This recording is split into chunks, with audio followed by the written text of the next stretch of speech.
प्रस्तुत है कहानी कफन, जिसके लेखक हैं मुंशी प्रेमचंद। झोपड़े के द्वार पर बाप और बेटा दोनों एक बुझे हुए अलाव के सामने चुपचाप बैठे हुए हैं और अंदर बेटे की जवान बीवी बुधिया प्रसव वेदना से पछाड़ खा रही थी। रह रहकर उसके मुंह से ऐसी दिल दहला देने वाली आवाज़ निकलती थी कि दोनों कलेजा थाम लेते थे। जाड़ों की रात थी, प्रकृति सन्नाटे में डूबी हुई, सारा गांव अंधकार में लय हो गया था। धीसू ने कहा, मालूम होता है बचेगी नहीं, सारा दिन दौड़ते हो गया, जा देख तो आ। माधव चिढ़कर बोला, मरना ही है तो जल्दी मर क्यों नहीं जाती, देख कर क्या करूं। तू बड़ा बेदर्द है बे, साल भर जिसके साथ सुख चैन से रहा उसी के साथ इतनी बेवफाई। तो मुझसे तो उसका तड़पना और हाथ पांव पटकना नहीं देखा जाता। चमारों का कुनबा था, सारे गांव में बदनाम। घीसू एक दिन काम करता तो 3 दिन आराम करता। माधव इतना कामचोर था कि आधे घंटे काम करता तो आधे घंटे भर चिलम पीता, इसलिए उन्हें कहीं मजदूरी नहीं मिलती थी। घर में मुट्ठी भर भी अनाज मौजूद हो तो घीसू पेड़ पर चढ़कर लकड़ियां तोड़ लाता और माधव बाजार से बेच लाता। और जब तक वह पैसे रहते दोनों इधर उधर मारे मारे फिरते। गांव में काम की कमी नहीं थी, किसानों का गांव था, मेहनती आदमी के लिए 50 काम थे। मगर इन दोनों को उसी वक्त बुलाते जब 2 आदमियों में से एक का काम पाकर भी संतोष कर लेने के सिवा और कोई चारा न होता।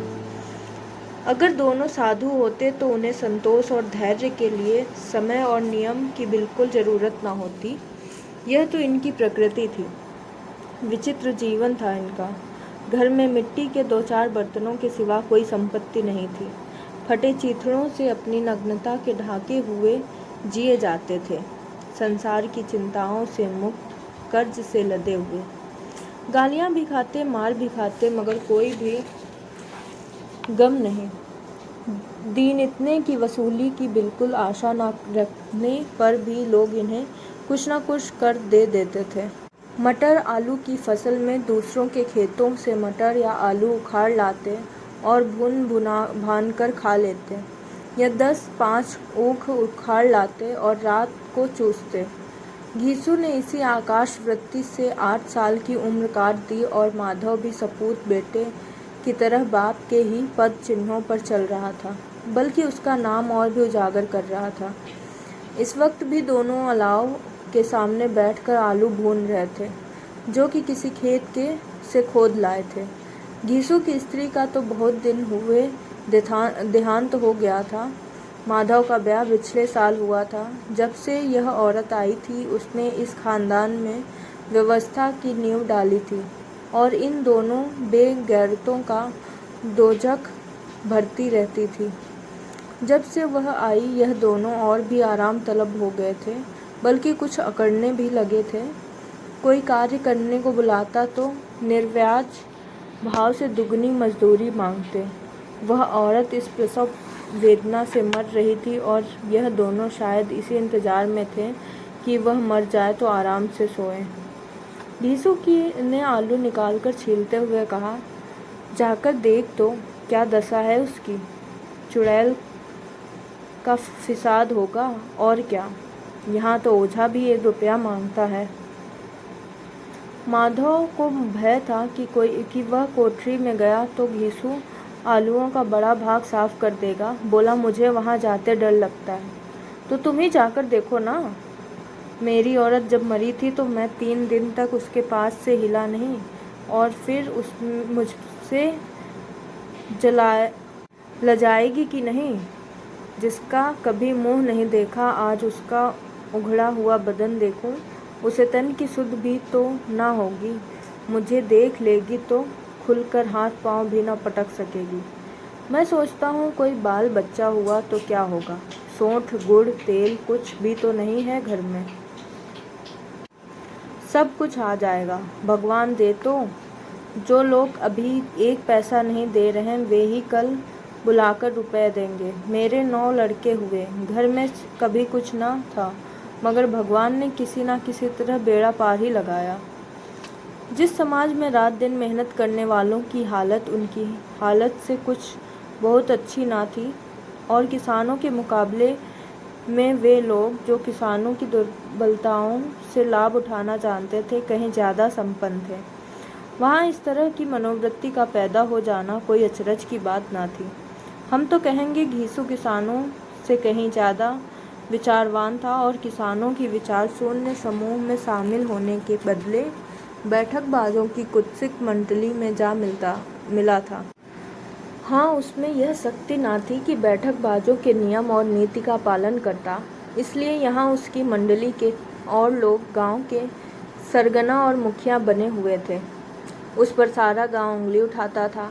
फिर भी उसे यह तस्कीन तो थी कि अगर वह फटे हाल है तो कम से कम उसे किसानों की जी तोड़ मेहनत तो नहीं करनी पड़ती, और उसकी सरलता और निरीहता के दूसरे लोग बेजा फ़ायदा तो नहीं उठाते।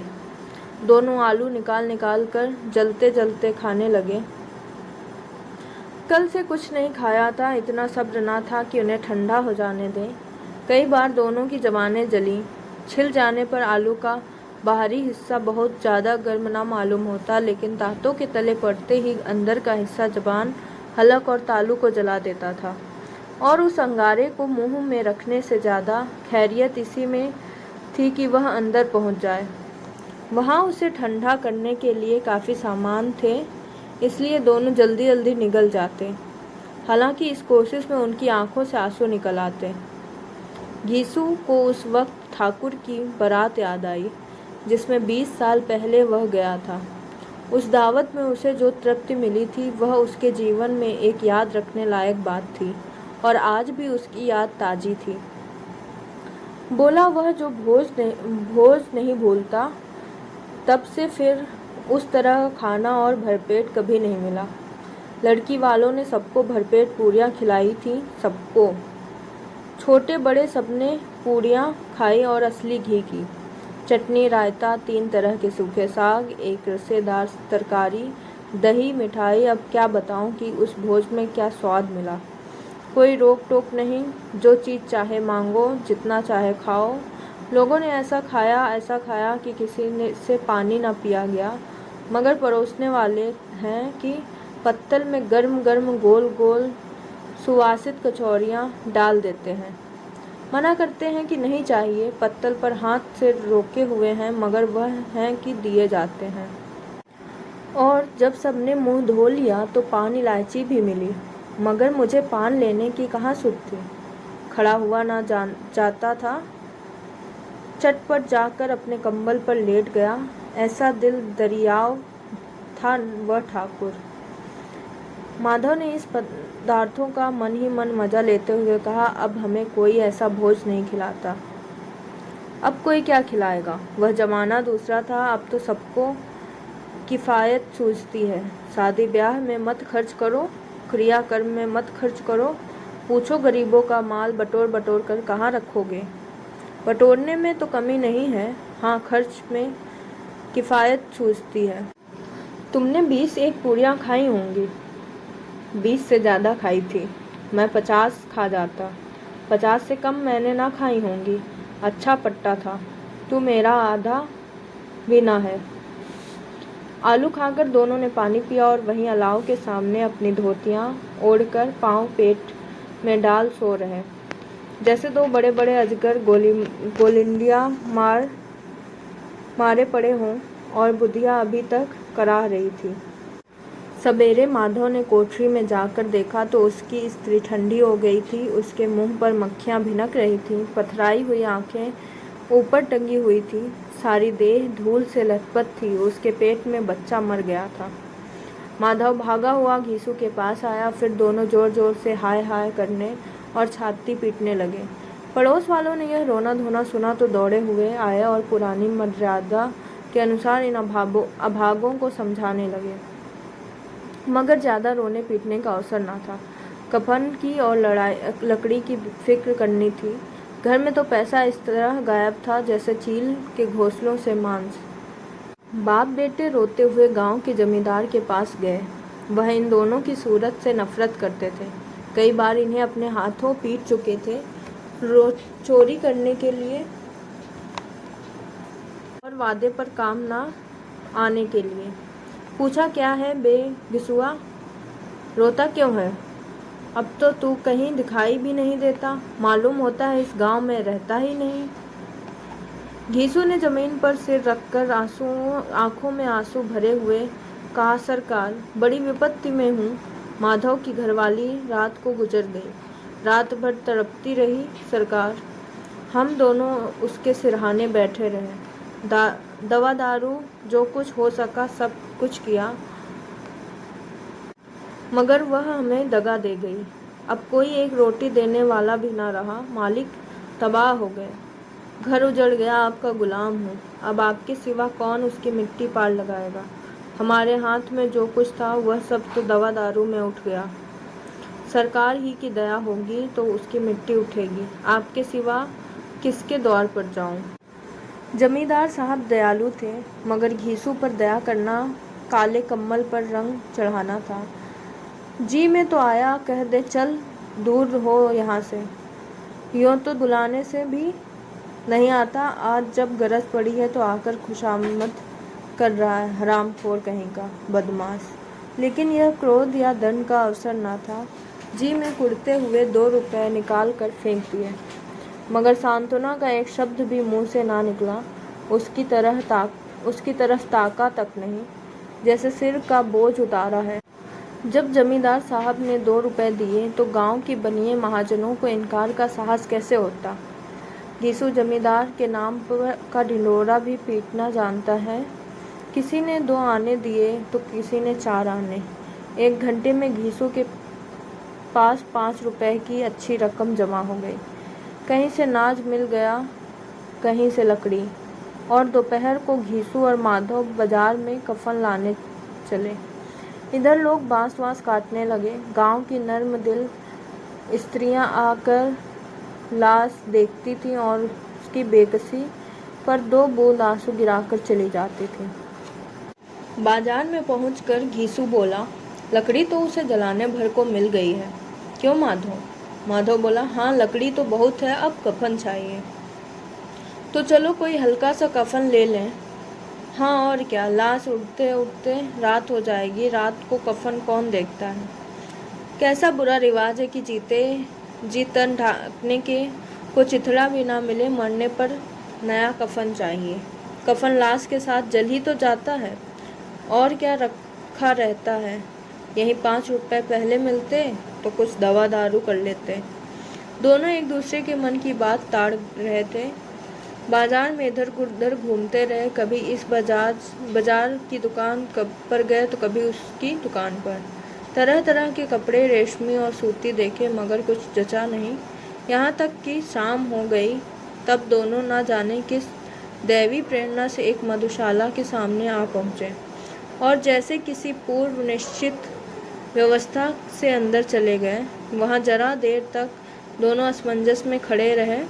फिर घीसू ने गद्दी के सामने जाकर कहा, साहू जी एक बोतल हमें भी देना।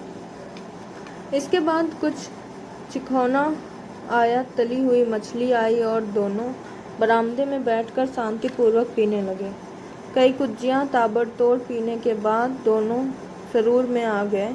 घीसू बोला, कफन लगाने से क्या मिलता, आखिर जल तो ही जाता, कुछ बहू के साथ तो न जाता। माधव आसमान की तरफ देखकर बोला, मानो देवताओं को अपनी निष्पापता का साक्षी बना रहा हो। दुनिया का दस्तूर है, नहीं लोग बामनों को हजारों रुपए क्यों दे देते हैं? कौन देखता है परलोक में मिलता है या नहीं। बड़े आदमियों के पास धन है, फूंके, हमारे पास फूकने को क्या है। लेकिन लोगों को जवाब क्या देंगे? लोग पूछेंगे नहीं कफन कहाँ है। घीसू हंसा, अबे कह देंगे कि रुपए कमर से खिसक गए, बहुत ढूंढा मिले नहीं। लोगों को विश्वास ना आएगा, लेकिन फिर वही रुपए देंगे। माधव भी हंसा, इस अनपेक्षित सौभाग्य पर। बोला, बड़ी अच्छी थी, बेचारी मरी तो खूब खिला पिलाकर।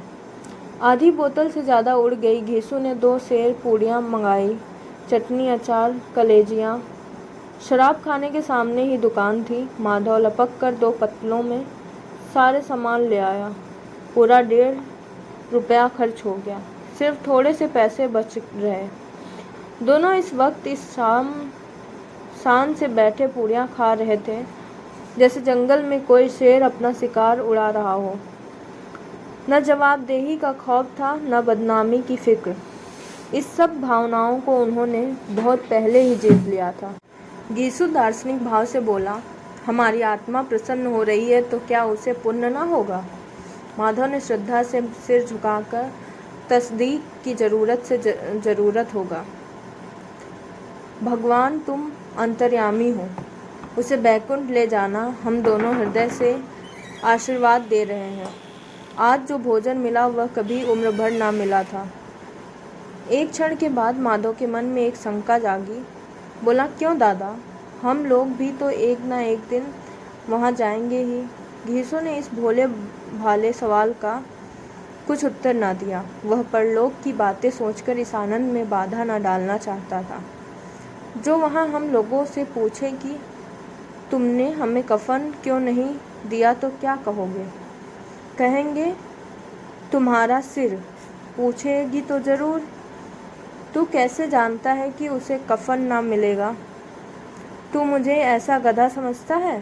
60 साल क्या दुनिया में घास खोदता रहा हूँ। उसको कफन मिलेगा और बहुत अच्छा मिलेगा। माधव को विश्वास न आया। बोला, कौन देगा?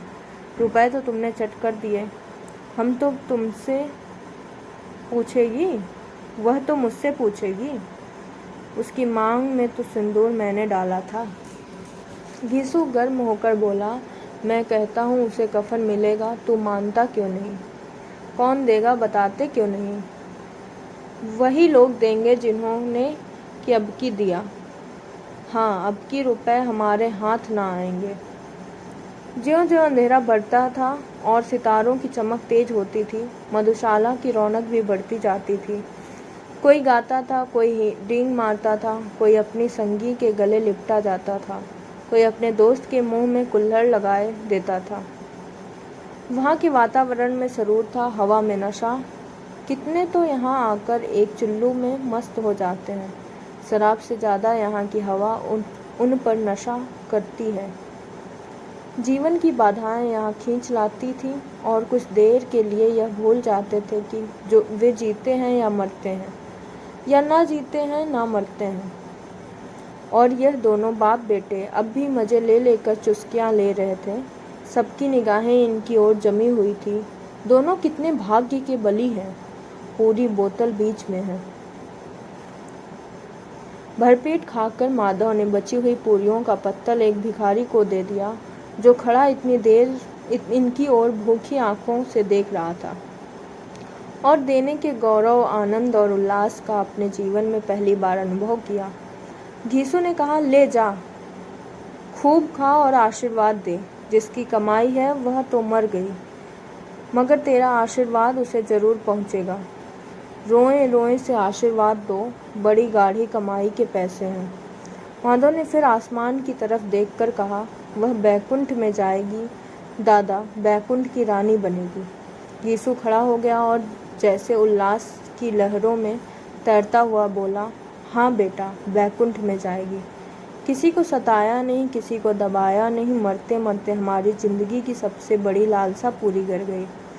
वह ना बैकुंठ में जाएगी तो क्या ये मोटे मोटे लोग जाएंगे, जो गरीबों को दोनों हाथों से लूटते हैं और अपने पाप को धोने के लिए गंगा नहाते हैं और मंदिरों में जल चढ़ाते हैं।